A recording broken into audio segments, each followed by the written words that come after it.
ரொம்ப நாளாக எனக்கு ஒரு சந்தேகம் இருக்குங்க. சொல்லுங்கள். என்ன அப்படின்னா, நிச்சயமாக இவங்க வெற்றி பெறுவாங்கய்யா அப்படின்னு நீங்கள் உங்கள் மனசுக்குள்ளே நினச்சது உண்டா? அதை ஏன்னா இது பாசிட்டிவ் விஷயந்தான், கண்டிப்பாக அவங்கக்கிட்ட சொல்லியிருக்கீங்களா? சொல்லியிருக்கேன். நிச்சயமாக இந்த ஜாதகம் வெற்றி பெறுவாங்க, வெற்றியாளராக வருவாங்க அப்படிங்கிற ஒரு அமைப்பு கொண்ட ஜாதகம் என்ன மாதிரி இருக்கும்? ஓகே, சூப்பரான கேள்விங்க.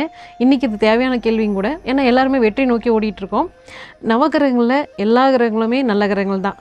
அது லக்னத்தில் நிற்கிற அமைப்பை பொறுத்து தான் வந்து அந்த பாவ ஆதிபத்தியத்தை பொறுத்து நல்லதாகவும் கெட்டதாகவும் ஒரு தோற்றம் தருது. ஸோ இந்த லக்னத்துக்கு 4 திக்பலம் பெற்ற கிரகங்கள், 10 திக்பலம் பெற்ற கிரகங்கள், லக்னத்தில் திக்பலம் பெற்ற கிரகங்கள், இந்த அமைப்புள்ள ஜாதகர்கள் எந்த காலத்திலும் எந்த சூழ்நிலையும் எந்த மாதிரி ஒரு ஏழ்மையான நிலையில் பிறந்திருந்தாலும் கூட அவங்க வாழ்க்கையில் வெற்றி பெறுவதுங்கிறது உறுதிங்க. இது வந்து நம்ம நிறைய ஜாதகங்களுக்கு அப்ளிகபிளாக இருக்குது. இப்போ நம்ம அதில் வெற்றி பெற்ற ஜாதகங்கள் அப்படின்னு பார்க்கும்போது ஒரு 1981 அந்த மாதிரி வருடங்கள் எடுத்துகிட்டா இன்றைக்கி ஒரு 40 to 42 வயசுக்குள்ளே இருப்பாங்க. அந்த வயசில் வந்து ஒரு ஆண்கள் ஜாதகம் எப்படி இருக்கும்னா, அவங்க வந்து கட்டாயம் தொழிலில் அவங்க திறமைசாலிகளாக இருந்து வெற்றி பெற்றே ஆக வேணும் அப்படிங்கிற ஒரு மனநிலை இன்றைக்கி நம்ம சமுதாயம் இருக்குது. அப்படி இருக்கும்போது இந்த 1981 பிறந்த ஜாதகர்கள் வெவ்வேறு ஊரை சேர்ந்தவங்களாக இருக்காங்க, வெவ்வேறு சூழ்நிலையில் பிறந்தவங்களாக இருக்காங்க. ஆனால் அவங்களுக்கு அவங்களோட அமைப்பை பார்த்திங்கன்னா, முதல் ஜாதகர் வந்து கும்பலக்னம் 10 சூரியன் புதன் அந்த மாதிரி ஒரு ஜாதக அமைப்பு. இவர் வந்து பிறக்கும்போது வந்து ஒரு சாதாரண குடும்பத்தில் பிறந்திருந்தாலும் அந்த 10 இருக்கிற சூரியன் அவங்க அப்பாவை நல்லா டெவலப் பண்ணி அவர் பெரிய ஒரு நிலச்சி வாழ்ந்தார் மாதிரி மிகப்பெரிய ஒரு சொத்து பத்துகளுக்கு அதிபதி ஆகிறார். இப்போ இவர் என்னன்றதுனா, இவருக்கான தசாபுத்திகள் சூழ்நிலைகள் சரியில்லாமல் இருந்தாலும் அவங்க அப்பா சம்பாரித்த சொத்துக்கள், அதன் மூலமாக வர வாடகை வருமானங்கள், இதெல்லாம் வந்து அவருக்கு எதிர்காலத்தை பற்றின பயமே இல்லாத மாதிரி ஒரு சூழ்நிலையை அவர் கொடுத்துருக்கு. இப்போ அவருக்கு திருமணமாகி மனைவி குழந்தைகள் இருந்தாலும் அவங்களுக்கான தொழில் அமைப்புகளையும் உருவாக்கி கொடுத்துட்டு இவர் வந்து ஒரு தனிக்காட்டு ராஜா அப்படிங்கிற மாதிரி தன்னோட தேடல்கள் இன்னும் தேடிட்டே இருக்கார். ஆனால் லைஃப் பற்றின பயம் அவருக்கு இல்லை. ஸோ இது மாதிரி இன்னொரு எக்ஸாம்பிள் சொல்லணும்னு பார்த்தீங்கன்னா, அதே மாதிரி 1981 பிறந்தவர். இவர் வேறு ஊரை சேர்ந்தவர். இவர் துலா லக்னம் 10 சூரியன் புதன். இவர் பிறக்கும்போது வந்து அவங்க அப்பா ரொம்ப சிரமப்படுறாரு. ஆனால் அவர் வளர வளர வளர அவங்க அப்பா நல்லா டெவலப் ஆகுறாரு, மிகப்பெரிய சொத்துபத்துக்களுக்கு அதிபதி ஆகிடுறாரு. வீடு நிலம் தோட்டம் அப்படின்னு சொல்லிட்டு ஒரு பெரிய டெவலப்மெண்ட் பண்ணிடுறாரு. விவசாய குடும்பத்தில் பிறந்திருந்தாலும் அத்தியாவசிய தேவைகளை தாண்டி அசைக்க முடியாத ஒரு சொத்துக்களை உருவாக்கி வச்சுறாரு. இப்போ இவர் வந்து இவரோட அப்பாவும் ஒரு சொத்துக்களை உருவாக்கிறாரு, அவங்க மாமனாரும் ஒரு சொத்துக்களை உருவாக்கிறாரு. இப்போ திருமணமாகி அவர் குழந்தைகள் மனைவி இருந்தாலும் கூட எதிர்காலத்துக்கு மனைவிக்கு என்ன சேர்த்து வச்சுருக்கோம், குழந்தைகளுக்காக என்ன பண்ணி வச்சுருக்கோம் அப்படிங்கிற ஒரு பயம் இல்லாமல் தன்னோட வாழ்க்கையை திட்டமிட்டு இருக்கார். இன்னொரு ஜாதகம் பார்த்திங்கன்னா, அவங்களும் 1981. இவர் பிறந்த ஊரும் வேறு, இவர் பிறந்த சூழ்நிலையும் குடும்ப சூழ்நிலையும் வேறு வேறு. அப்பா சின்ன வயசுலேயே தவறுகிறாரு. இவர் ஜாதகத்துக்கு இது எப்படி பொருந்தும் அப்படின்னு பார்த்தீங்கன்னா, இவர் சிம்ம லக்னம் 4 சுக்கிரன் பலமாக இருக்கார். இவர் பிறக்கும்போது அவங்க அப்பா வந்து ஒரு சின்ன லேண்ட் வாங்கி வச்சுறாரு. அது விவசாய பூமியாக இல்லாமல் ஒரு ட்ரை லேண்டு. இது வந்து பின்னாடி யூஸ் ஆகுங்கிறது அப்போ நம்ப முடியாத மாதிரி ஒரு இடத்துல இருக்கிற ஒரு லேண்டு. இவர் வளரும்போது என்ன ஆகுதுன்னா, வளர வளர வளர ஒரு 20 வயசு வரும்போது, இவர் பிறக்கும்போது சனி திசையில் பிறகுறாரு. அந்த சனி திசை கம்ப்ளீட் ஆகும்போது புதன் திசை வந்து லாபாதிபதியே வராரு சிம்ம லக்னத்துக்கு. அந்த லேண்டு வந்துங்க ஒரே லேண்டு 3 முறை விலையாகுது. முதல் முறை ஒருத்தர் வந்து விலை பேசுகிறாரு, நல்ல விலைக்கு பேசி ஒரு அட்வான்ஸ் கொடுத்துட்றாரு. அந்த அட்வான்ஸ் வந்து கொடுத்துட்டு அவர் ரெஜிஸ்டர் பண்ணுறதுக்கு வரும்போது அவருக்கு ஒரு விபத்து, எதிர்பாராத ஒரு விபத்து ஆகிடுது. அந்த விபத்தில் முடிஞ்சு ரெக்கவரி ஆகி வரும்போது அந்த டைம் வந்து முடிஞ்சு போயிடுது. ஸோ அவரால் வந்து ரெஜிஸ்டர் பண்ண முடியல. அந்த அட்வான்ஸ் பண்ணதான் அவர் திரும்ப வாங்குறதே இல்லை. ஸோ இன்னொரு முறை ஒருத்தர் வராது, அது ரெஜிஸ்டர் பண்ணுறதுக்கு வராரு, அட்வான்ஸ் கொடுத்துட்றாரு. அவர் வந்து எதிர்பாராமல் ஒரு இடத்துல அவரால் ரெஜிஸ்டர் பண்ணுறதுக்கான பணம் சரியாக செட் ஆகலை. அவராலே அந்த ரெஜிஸ்டர் பண்ண முடியல, அதை விட்டுறாரு. ஆனால் இவங்களுக்கு அந்த 2 அமௌண்ட்டும் கெயின் தான். ஸோ 3ஆவது ஒருத்தர் வராது, அந்த இடத்த பார்க்குறாரு, அட்வான்ஸ் கொடுக்குறாரு, ரெஜிஸ்டர் பண்ணிடுறாரு. ஸோ 2002 காலத்துலேயே ஒரு 25 லட்ச ரூபாய்க்கு அது விற்கிறார், ஒரு 2 ஏக்கர் பூமியை. அது அப்போ அந்த காலத்தில் ஒரு பெரிய அமௌண்ட்டுங்க. அப்படியே அதை வச்சு ஒரு தொழில் ஆரம்பிக்கிறார். ஏன்னா இவர் படித்தது வெறும் 10th ப்ளஸ் ஒரு ஐடி கோர்ஸ், ஒரு பிட்டர் மாதிரி அந்த மாதிரி ஒரு கோர்ஸ் தான் பண்ணுறாரு. இதை வச்சுட்டு என்ன பண்ண முடியும்னு அவருக்கே அப்போ தெரியல. ஆனால் ஒரு ஒர்க் ஷாப்புக்கு வேலைக்கு போகிறாரு, அந்த தொழில் நுணுக்கங்களை கற்றுக்கிறாரு, நிறைய பார்ட்னர்ஸோடு சேர்ந்து பிஸ்னஸ் ஆரம்பிக்கிறாரு. இப்போ எல்லாருமே நீங்கி ஒரு 2 பேர் மட்டும்தான் மிச்சம் ஆகுறாங்க.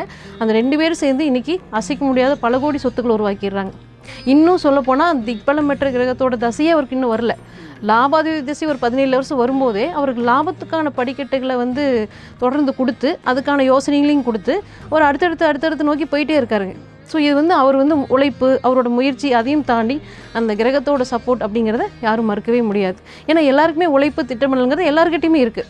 வாழ்க்கையில் ஜெயிச்சே ஆகணுங்கிற எண்ணமும் ஒரு வைராக்கியம் எல்லாருக்கிட்டையுமே இருக்குது. ஆனால் அதுக்கான தசாபுத்தி அமைப்புகளோ அல்லது இந்த மாதிரி கிரக அமைப்புகளோ திக்பலம் பெற்ற அமைப்புகளோ கிடைக்கும்போது அவங்க மறுக்க முடியாமல் ஆச்சரியப்படத்தக்க வகையில் ஒரு வெற்றிக்கான அமைப்பு அவங்களுக்கு சாலிடாக உருவாகிடுதுங்க. சரி, நீங்கள் பேசும்போது சொன்னீங்க தசாபுத்தி வந்துட்டு அவங்களுக்கு வரல, இருந்தாலும் அவங்க டெவலப்மெண்ட்டை நோக்கி போனாங்க அப்படின்னு சொன்னீங்க. சரி, இந்த தசாபுத்தி அப்படிங்கிறது அதாவது அதோடைய பவர் கம்மியாக இருந்தாலும் நட்சத்திரம் வந்துட்டு சப்போர்ட் பண்ணுமா? அதை பற்றி கொஞ்சம் சொல்லுங்கள். கண்டிப்பாங்க. இப்போ தசாபுதியில் வந்து ஒரு லாங் டைம் தசாபுத்திகள் அப்படின்னு பார்க்கும்போது சனி திசைன்னு எடுத்துட்டிங்கன்னா ஒரு 19 வருஷம் தசைங்க, புதன் திசைன்னு எடுத்துட்டிங்கன்னா ஒரு 17 வருஷம் தசைங்க, அதே மாதிரி ராகு திசைன்னு எடுத்திங்கன்னா 18 வருஷம் தசைங்க. இப்போ இந்த தசை முழுக்க நடக்கும்போதும் நம்மளுக்கு ஒரு நல்ல காரியங்கள் நடந்து தான் ஆகணும். சில முக்கியமான விஷயங்களுக்கு நான் முடிவெடுத்து தான் ஆகணும். அப்போ சில உதவிகள் அல்லது சில தொழில் நிமித்தமாக நிறைய பேர்த்து சந்திக்கணும், அல்லது இந்த பிஸ்னஸ் வந்து சக்ஸஸ்ஃபுல்லாக போனாலும் அது ஒரு ஆரம்பிக்க வேண்டிய தேவைகளும் வரும் நம்மளுக்கு. அப்போ அந்த நேரத்தில் நம்ம என்ன பண்ணலான்னு கேட்டிங்கன்னா, லக்னத்துக்கு அல்லது ராசிக்கு சில நட்சத்திரங்கள் 2வது நட்சத்திரம், 4வது நட்சத்திரம், 6வது நட்சத்திரம்ங்கிற மாதிரி சில நட்சத்திரங்கள் நம்மளுக்கு மிகப்பெரிய வெற்றி தரக்கூடிய நட்சத்திரங்கள். அந்த நட்சத்திரத்தன்னைக்கு அவங்க போய் வரக்கூடிய ஆஃபர்னட்டியோ அல்லது ஒரு மேனேஜிங் கெப்பாசிட்டி உள்ளவங்களையோ அல்லது பேங்க்கில் இருக்கிற மேனேஜரையோ அல்லது தொழில் சம்மந்தமாக யாரையாவது பார்க்க போகிறாங்க அப்படிங்கும் போதும் அந்த மாதிரி நட்சத்திரங்களை செலக்ட் பண்ணி அவங்க போகும்போது அது மிகப்பெரிய ஒரு கட்டாயமான வெற்றி தந்தே தீருதுங்க. அதில் வந்து அவங்க வந்து நெகட்டிவான சூழ்நிலைக்கு போகிறதே இல்லை. அது வந்து ஒரு நல்ல பாசிட்டிவான ஒரு ரிப்ளை அவங்களுக்கு தருது.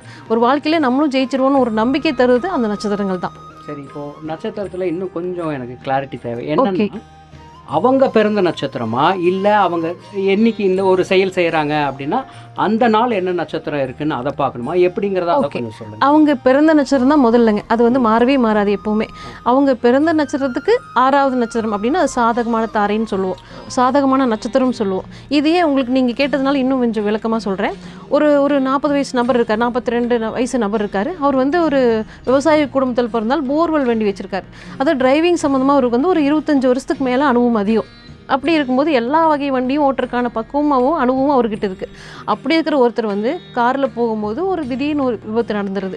காலில் ஒரு சின்ன ஃப்ராக்சர் ஆகுது, ஒரு சர்ஜரி பண்ண வேண்டிய கட்டாயம். பக்கத்தில் இருக்கிற ஹாஸ்பிட்டலுக்கு எடுத்துகிட்டு போய் சர்ஜரி பண்ணுறாங்க.